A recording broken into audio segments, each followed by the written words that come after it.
We begin in Bangladesh, where the government has shut down all public and private universities indefinitely. It's the reaction to student protests that have left 6 people dead and scores injured. The main university in the capital, Dhaka, was at the center of the violence. They're relentless in their demands. Thousands of angry university students want an end to what they say are unfair hiring rules for government jobs. The students argue most of these prestigious jobs should be awarded on merit, not through a quota system that favors relatives of war veterans. The grandchildren of freedom fighters shouldn't get a quota for jobs. That generation has already benefited from the system. We're not saying the quota system should be abolished. We're talking about reforming it. As rallies intensified, the government deployed paramilitary forces to try to quell the protests. And violent clashes occurred between the protesters and other students supporting the government. We were rallying, and suddenly members of the ruling party's student wing attacked us. Then we headed towards Vice-Chancellor's house. When we stopped there, they attacked us again from behind. They were hitting our heads in a targeted way. Some pro-government students accused the demonstrators of vandalism. Hospitals are filled with hundreds of injured students. Some have lost their lives. The students know protesting is risky in a country that's tough on dissent, but they say it's their future that is at stake. Hundreds of thousands of new graduates will be competing for a small number of government jobs. Many see this as unfair as Bangladesh faces high unemployment, inflation, and a flailing economy. We want a sensible reform of the quota system. I'm a student at the Dhaka University. If I don't get any job after 6 years of study, that will create suffering for me and my family. What will the government do then? Following the protests, the Supreme Court paused its ruling on the recently reinstated quotas.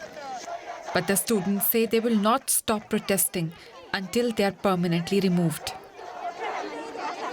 Well, I'm joined now by journalist Fabiha Munir. She's an independent journalist based in Dhaka. It's good to have you with us. Can you tell us more about this quota system and why are people so angry about it?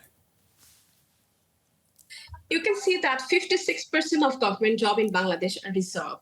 So they are not open for general people. This is why students are angry, and this is why they are protesting.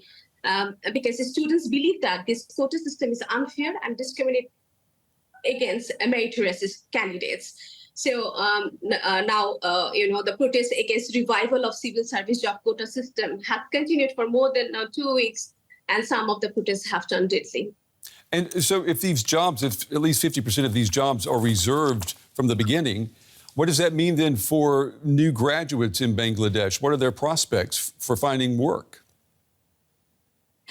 You see, in Bangladesh, the unemployment rate among graduates has become a significant issue, with nearly 800,000 university graduates are unemployed as of 2022. So, there is a frustration because overall, the combination of a highly competitive job market, especially among the government job and non-governmental job, students are frustrated because of this unemployment and the recession. So they are trying to find a solution, and they are urging for a solution, because you can see that this 56% of this quota systems is resolving a majority of the jobs for designated groups. Yeah, I'm wondering, what would a solution look like in your opinion? I mean, what's next now? An indefinite closure of the universities, that's certainly not something that is sustainable. Students are demanding discussion with our government, and they do not want violence, definitely not. And now students are divided in especially in 2 groups, and this is really frustrating. All the people in Bangladesh, especially the general people of Bangladesh, are worrying about this situation. And the government of Bangladesh, through Prime Minister Sheikh Hasina, has urged the protesting students to end their demonstration and return to their studies. But because of the violence and the situation now on the field is severe, and the students are still protesting and demanding for a solution. Journalist Fabiha Munir with the latest on the situation there in Bangladesh. We appreciate your reporting. Thank you. Thank you so much.